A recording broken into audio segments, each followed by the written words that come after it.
we have a crisis of participation. And I got to tell you guys, I went to a Donald Trump rally a couple nights ago. Never been to one. I thought this video was really interesting. So there's this guy, Dean Phillips, who's a congressman in Minnesota who is running as a Democrat. And he's quickly realizing, kind of like RFK Jr. realized, that the Democrats are complete lunatics.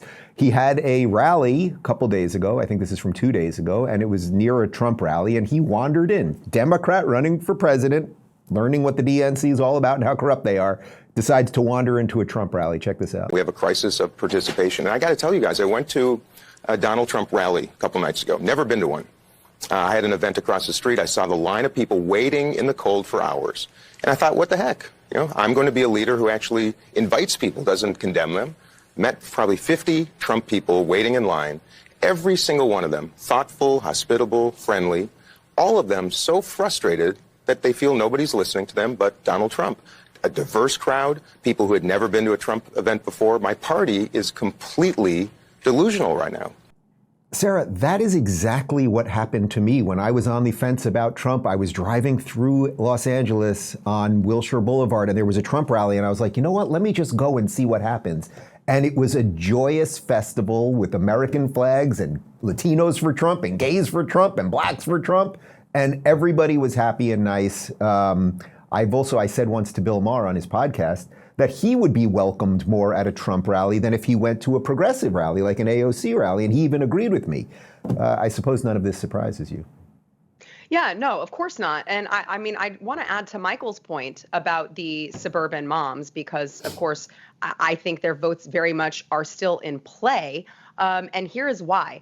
I understand your point about they're not going to want to vote for a felon, and I agree with you, but there is the unprecedented basis of, but we all know he's not actually like, they're weaponizing the system against him to call him a felon so that they can say, see, you don't want this felon to be your president.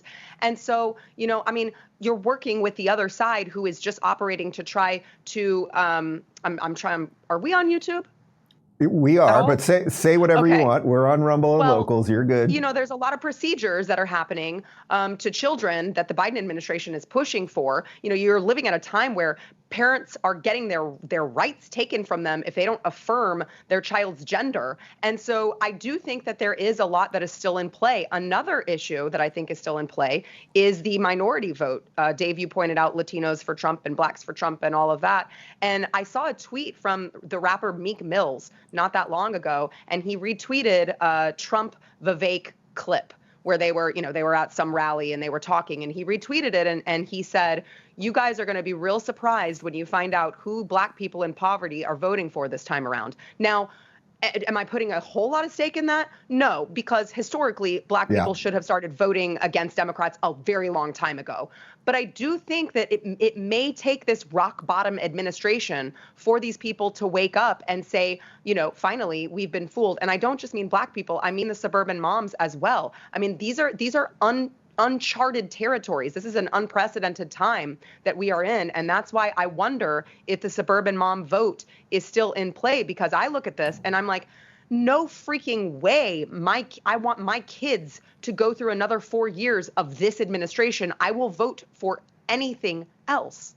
Malice, is the rub, though, on that everything, I agree with everything Sara just said right there with the kids and the border, like parents are waking up to all of this nonsense. But that sliver of people that we're talking about, that white suburban woman, we just know they have a massive aversion to Trump.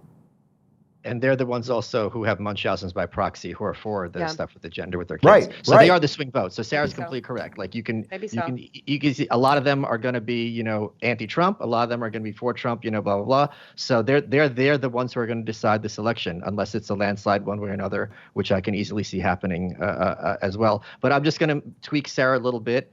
This is not there's a joke Reagan used to make how there's two people walking in Soviet Union Red Square and one of them goes to the other, is this it? Have we reached full communism? And the other goes, oh no, it gets much worse. So for you to say this is rock bottom, I know you're not going to disagree with me. It can get a lot worse. I agree. You're right. My point is, I feel like there are a lot of Americans that are frustrated like I am that say, you're right, to your point, Michael, that like we're not at rock bottom, but like what the hell happens if he gets another 4 years?